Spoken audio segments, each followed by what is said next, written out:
दिल्ली में अफगानों को हरा के बाबर आ गया था, हमने पढ़ा था। इब्राहिम लोदी को मार के पानीपत के पहले युद्ध में राजा कौन बन गया था? बाबर। बाबर मरा तो बाबर का बेटा राजा बन गया। बाबर का बेटा कौन है? हुमायूं। अच्छा, अफगान यहां से तो हार गए, दिल्ली और आगरा तो उनके हाथ से निकल गया, पर बिहार अभी तक अफगानों के पास था। क्या था उनके पास? बिहार। और बिहार का राजा है शेरशाह सूरी। बिहार का राजा कौन है? और उसको लगता है कि यार ये मुगल क्या मांगते हैं, बाबर और हुमायूं ये सब कौन थे? मुगल। लगता है अफगानों का है ये देश, मुगल इसमें क्या मांग रहे हैं।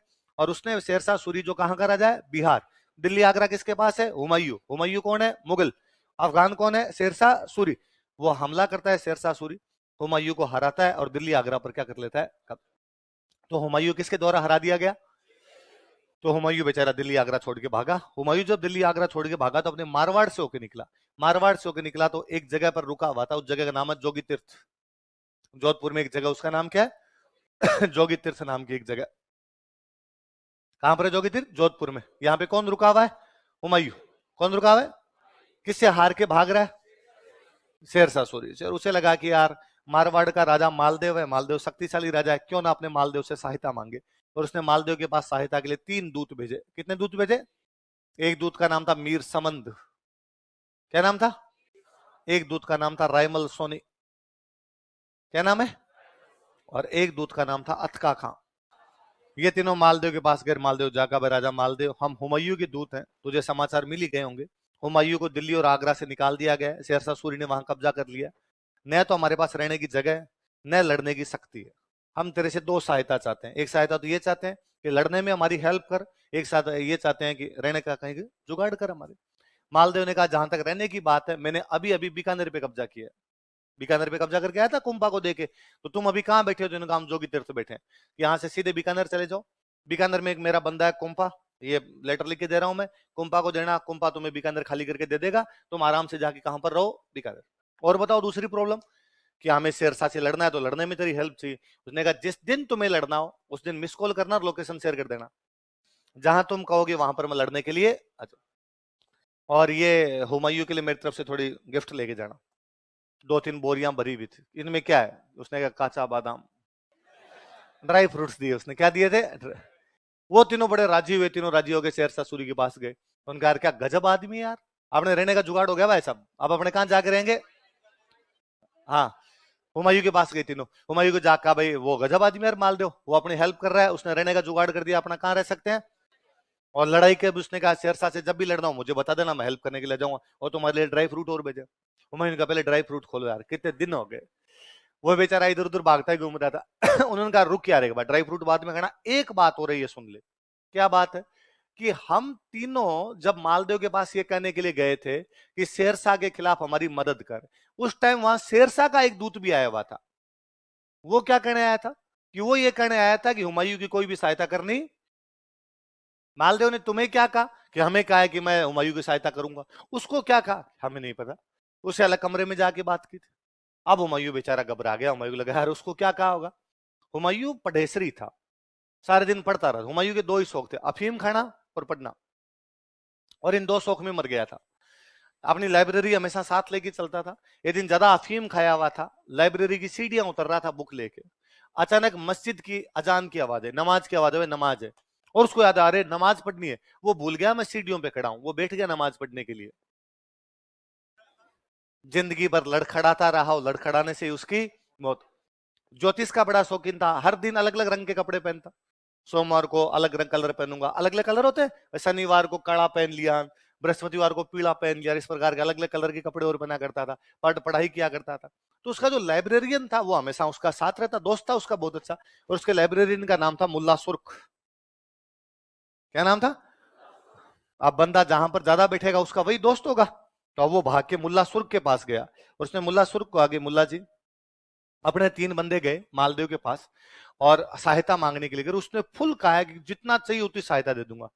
पर वहां शेरशाह का दूत भी आया हुआ था और उससे अलग बात की है। अब क्या बात की होगी यार, तुम थोड़े पढ़े लिखे आदमी, इंटेलिजेंट हो, सारे दिन किताबों में बैठे रहते हो। मुल्ला सुर्ख ने कहा कि मालदेव ने शेरशाह सूरी के दूत को यह कहा होगा कि मैं हुमायूं को बीकानेर भेज रहा हूं। बीकानेर में एक मेरा बंदा पहले से तैयार बैठा है कुंपा, वो हुमायूं को पकड़ लेगा, गिरफ्तार कर लेगा, तुम बीकानेर आ जा और पकड़ के ले जा। हुमायूं ने कहा तुझे क्यों लगता है कि इतना बड़ा धोखा कर सकता है आदमी अपने साथ? ऐसे कैसे कर सकता है? मुल्लासुर ने कहा इसने अपने बाप को नहीं बख्शा, अपने आसपास के भाइयों के नहीं बख्शा, तू भाई साहब लगता क्या है इसका? तो हुमायूं का तो अपने को क्या करना चाहिए? उसने कहा चप्पलें हाथ में लेनी चाहिए। भाई साहब हुमायूं यहां से भागा, जो बेचारा ठीक सिंध जाके रुका। कहां जाके रुका? पाकिस्तान में सिंध पड़ता है, वहां पाकिस्तान में जाके रुका। उसने पीछे मुड़ के नहीं देखा। उस टाइम वहां सिंध में एक रियासत पड़ती अमरकोट। कौन सी रियासत थी? अमरकोट नाम की एक रियासत थी। और यहाँ का एक राजा था, उसका नाम था वीर साल सोढ़ा। क्या नाम था? तो हुमायूं को बाद में शरण अमरकोट का राजा देता है। अमरकोट के राजा का नाम क्या था? कहां का राजा वीर साल सोढ़ा? अमरकोट कहां पड़ता है? सिंध कहां पड़ता है? लिखो, हेडिंग डालो। अब यहां पे दोनों थोड़ी समझदारी नहीं दिखाते कि भाई यदि हुमायूं थोड़ी समझदारी दिखाता और यहां से सिंध की तरफ ना जाता, मालदेव की बात मान के कहां चला जाता? बीकानेर, तो गठबंधन बन सकता था। अच्छा, मालदेव भी समझदारी नहीं दिखाता है और मालदेव दूत को कहता है कि तुम बीकानेर चले जाओ, मैं सहायता कर दूंगा। इसकी अपेक्षा वो खुद चला जाता हुमायूं के पास और हुमायूं कह देता कि भाई रुक यार, आपने दोनों मिलके लड़ते हैं। तो दोनों मिलके यदि लड़ते तो अफगानों का राज भारत से समाप्त कर सकते थे। क्योंकि हम देखते हैं कि थोड़े दिनों बाद अब मालदेव को शेरशाह सूरी का सामना करना पड़ा। किसका सामना करना पड़ा? शेरशाह सूरी को। तो उसको पता था कि यार आज शेरशाह सूरी ने हुमायूं को हराया, कल वो मेरी तरफ आएगा। इससे अच्छा अपने हुमायूं के साथ गठबंधन कर ले, दोनों किसके खिलाफ लड़के मिल सकते हैं? शेरशाह सूरी, और अफगानों का राज भारत से क्या कर सकते हैं? समाप्त। फिर दूसरा हम पढ़ते हैं कि राजस्थान के राजाओं के साथ में संबंध शुरू किए थे अकबर ने। किसने शुरू किए थे? अपने पढ़ते हैं खानवा युद्ध के बाद अकबर ने संघर्ष के स्थान पर कौन सी नीति अपना ली थी? सही। तो संबंध शुरू किए थे अकबर ने। वो संबंध इसी टाइम शुरू हो जाते। अकबर संधियां करने लगता है, वो संधियां किसके टाइम में हो जाती? हुमायूं। लेकिन ये दोनों ये मौका चूक गए। लिखो, हुमायूं तो यहां से भाग भूग गया। अब दिल्ली का राजा कौन बना बैठा है? शेरशाह। और शेरशाह के पास मालदेव के दो बंदे बैठे हैं, कल्याणमल और वीरमदेव। कौन कौन बैठे हुए? जिनकी मालदेव से बनती नहीं है, मालदेव के खिलाफ सहायता मांगने के लिए किसके पास गए हुए? इधर शेरशाह ने हुमायूं के खिलाफ एक दूत भेजा शेरशाह मालदेव के पास। लेकिन मालदेव ने उस दूत को यही कहा भाई हम हुमायूं की सहायता करेंगे, हम शेरशाह की सहायता। तो शेरशाह को बड़ा गुस्सा है। शेरशाह ने कहा यार मैं कह रहा हूं हुमायूं की सहायता मत करो, तुम कह रहे हम हुमायूं की सहायता करेंगे, और तेरे बंदे मेरे पास दो बेटे, फिर मैं इनकी कर देता हूँ। तो उसने कल्याणमल वीरमदेव को बुलाया, भाई आओ रे, बताओ तुम्हारा क्या प्लान है? कल्याणमल वीरमदेव ने कहा सर सिंपल प्लान है, तीनों मिलकर लड़ते हैं, शेरशाह कल्याणमल वीरमदेव। मालदेव को मार देते हैं, और मालदेव को मारने के बाद में कल्याणमल ले लेगा बीकानेर, वीरमदेव ले लेगा मेड़ता, शेरशाह ले लेगा जोधपुर। तीनों को अपना अपना, हमें तो अपने अपने राज दिला दो और तू किस पे कब्जा कर लेना। शेरशाह ने कहा हो सकता है ऐसा? अरे का सर आपने तीनों मिलकर लड़ेंगे, क्यों नहीं होगा। तो शेरशाह उधर से दो सेनापतियों को लेकर रवाना हुआ, दो राजाओं को लेकर रवाना हुआ। कौन कौन? कल्याणमल और वीरमदेव। कल्याणमल कहाँ का है? बीकानेर। वीरमदेव कहाँ का है? मेड़ता। किसके साथ आ रहे हैं दोनों? किससे लड़ने के लिए? इधर मालदेव ने अपने साथियों को बुलाया, अपने सारे सेनापतियों को इकट्ठा किया, अपने सारे सामंतों को इकट्ठा किया, और उसने कहा कि भाई सुना आपने कि शेरशाह आ रहा, उधर से दो बंदों को साथ में लेके, कल्याणमल और वीरमदेव। आप बताओ भाई कहां पे लड़े कहां पर नहीं लड़े। कुछ ने कहा कि अपने को अजमेर जाके लड़ना चाहिए। कहां लड़ना चाहिए? क्योंकि अजमेर से मारवाड़ की बाउंड्री शुरू हो जाती है, तो बाउंड्री पे रोक ले, जोधपुर की तरफ आने ही क्यों दे उसको। कईयों ने कहा नहीं यार अजमेर दूर पड़ जाएगा, यहां से अपने को हथियार लेके जाने, पूरा घोड़ों का सामान चारा लेके जाना, सैनिकों का सामान लेके जाना, इतना पॉसिबल नहीं हो पाएगा, सप्लाई ज्यादा हो नहीं पाएगी अपने बीच में। अपने काम करते हैं जोधपुर में रह के लड़ लेते हैं, ताकि शेरशाह को पूरा अंदर आने दे, अंदर आएगा तो उसको नुकसान पहुंचाएंगे। कईयों ने कहा नहीं नहीं यार अंदर तक क्यों आने दो, इतना आने ही क्यों दो। फिर फाइनली तय हुआ कि जोधपुर अजमेर के बीच में लड़ते हैं। तो जोधपुर अजमेर के बीच में अच्छी लोकेशन कहां पे लड़े? तो कहा एक बंदा था, जिस बंदे का नाम था जेता। क्या नाम था? और जेता ने कहा कि भाई साहब जेतारण के आसपास में पहाड़ियों की जगह, जहां पहाड़ियां आपस में मिलती है, तो पहाड़ियों की लोकेशन हमेशा युद्ध के लिए क्या होती है? अच्छी। हम वहां जाके लड़ते हैं। उस जगह का नाम था गिरी सुमेल। क्या नाम था? क्या नाम जगह का? गिरी का मतलब होती है पहाड़ियां, सुमेल मतलब मिलना, जहां पहाड़ियां मिलती है उस जगह क्या बोलते हैं? गिरी। जेतारण के पास। किसके पास है? अब ये जो नया जिला बन गया आपका ब्यावर, इधर डाल दिए इनको। तो गिरी सुमेल का युद्ध कर दो, या क्या कर दो इसको? जेतारण का। ये युद्ध होता है 5 जनवरी 1544। कब होता है बताओ? 5 जनवरी 1544। कौन सा युद्ध है बताओ? दोनों सेनाएं आमने सामने आगे पड़ गई, अपनी अपनी तैयारियां करे, शेरशाह अपनी तैयारी करे, मालदेव अपनी तैयारी करे। मुसलमान राजाओं में एक अच्छी विशेषता यह थी कि दुश्मन की जासूसी करवा लिया करते और पता लगाते कि अगले पास कितना क्या सामान माल मत्ता कितना है। शेरशाह ने जब मालदेव का पता लगाया तो मालदेव के बारे में पता चला कि भाई साहब आज दिन तक जो इसके सामने है उसको भगा भगा के मारा है इसने, और इस बार भी भयंकर सेना लेके आया है, अपनी हालत खराब कर देगा। शेरशाह ने कल्याणमल वीरमदेव को बुलाया, इधर और वो प्लान दोबारा समझाना थोड़ा। उनका सर इजी प्लान है अपना, तो अपने तीनों मिलके इसको मार देंगे मालदेव को। आप रख लेना जोधपुर, हमें हमारे बीकानेर मेड़ता वापस दिला देना। शेरशाह ने कहा तुम्हें नहीं लगता इस बार ये मुझे भी मार के दिल्ली आगरा पे कब्जा करेगा? भाई साहब डाकिया आदमी है ये, भयंकर सेना है इसके पास। कल्याण वाली ने कहा ना ना सर इतना आपको लग रहा उतना भी नहीं। उसने कहा तुम दोनों तो चुप ही रहो, तुम दोनों को तो इसने धोतियां खोल ली थी, तुम्हारी सीडी पड़ी है मेरे पास में, वीडियो वायरल हो रखा है तुम्हारा। तो पर शेरशाह के लिए कहते हैं, शेरशाह ने कहा मैं मेरा ही दिमाग लगाता हूँ। शेरशाह के लिए कहा जाता है कि शेरशाह में शेर जितनी ताकत और लोमड़ी जितनी चालाकी थी। कमीनापन जगीरा की तरह कूट कूट के भरा हुआ था। जगीरा को जानते हो तुम लोग? क्या बात करते हो, तुमने चाइना गेट मूवी नहीं देखी? ऐसे कितने लोग हैं जिन्होंने चाइना गेट मूवी नहीं देखी? अरे यार तुमने किया क्या अब तक? आज ही घर पे जाके क्या देखोगे? उसमें जगीरा गुंडा, जगीरा का डायलॉग है कि जगीरा से लड़ने की हिम्मत तो जुटा लोगे, लेकिन जगीरा जैसा कमीनापन कहां से लेकर आओगे? है ना, खाली लड़ाई करनी जरूरी थोड़ी, साथ में क्या होना चाहिए? तो शेरशाह में भी किसकी तरह कमीनापन था? जगीरा की तरह कमीनापन था उसमें। तो शेरशाह ने अपने 5 बंदे बुलाए, अपने सैनिक बुलाए, और उन 5 का कि तुम व्यापारी का बेस बनाओ। किसका बेस बनाओ? और हथियार बेचने के लिए जाओ मालदेव के पास। क्या बेचने के लिए? हथियार।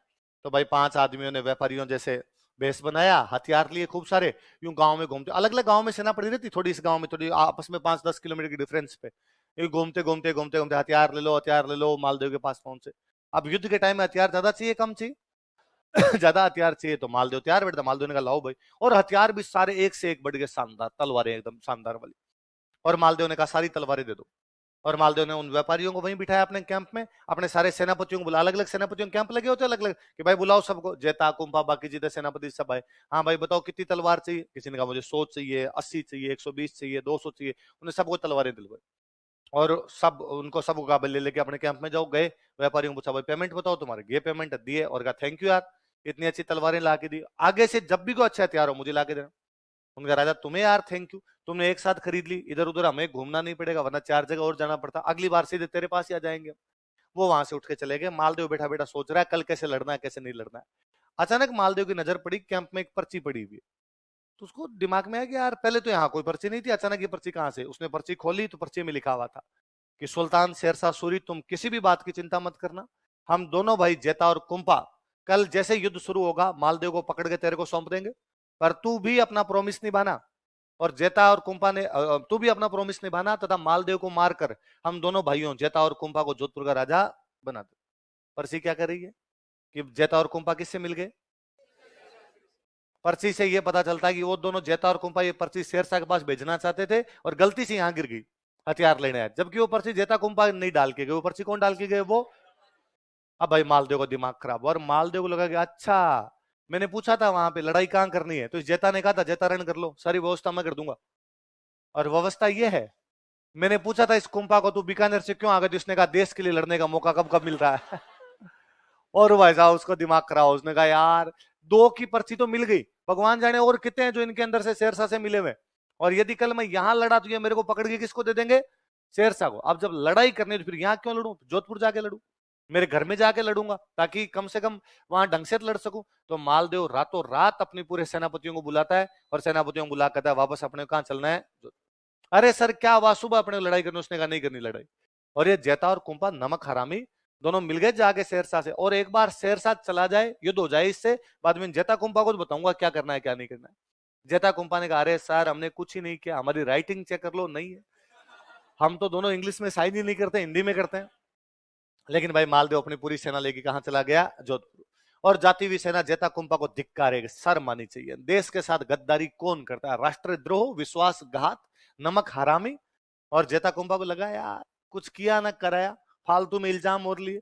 और जेता कुंपा को लगा अब इस कलंक को धोने का एक ही तरीका है, कल हम अकेले लड़ेंगे। उनके पास 12,000 फौजी थे। कितने हजार फौजी थे? शेरशाह, कल्याणमल, वीरमदेव की फौज मिला के थी 80,000। कितनी थी? वो 12,000 लड़े अगले दिन, और 80,000 के छक्के छुड़ा दिए थे इन्होंने। वो जीत जाते इस युद्ध को। इतने में शेरशाह की एक टुकड़ी पीछे से और आ रही थी, एक रिजर्व टुकड़ी थी शेरशाह के पास। उसका सेनापति था जलाल खान जलवनी। क्या नाम था? जलाल खान जलवानी नाम का सेनापति था। वो एंड टाइम पर जब जेता कुंपार युद्ध बराबर चल रहा है, जलाल खान जलवानी एकदम एक फ्रेश टुकड़ी लेके घुसता है, और वो जैसे तैसे करके युद्ध को जितवाता है। शेरशाह युद्ध जीत तो गया, जीतने के बाद उसने जोधपुर पे कब्जा भी किया, लेकिन उसके मुंह से फिर भी निकल गया कि मैं मुट्ठी भर बाजरे के लिए हिंदुस्तान की बादशाहत खो देता। आज मुझे जोधपुर मिल गया, पर इस जोधपुर में होता क्या है, मुट्ठी भर। और यदि आज हार जाता तो मेरे हाथ से क्या निकल जाता, दिल्ली और आगरा, हिंदुस्तान की मुख्य राजनीति निकल जाती थी। क्या कहा उसने, मैं मुट्ठी भर बाजरे के लिए हिंदुस्तान की।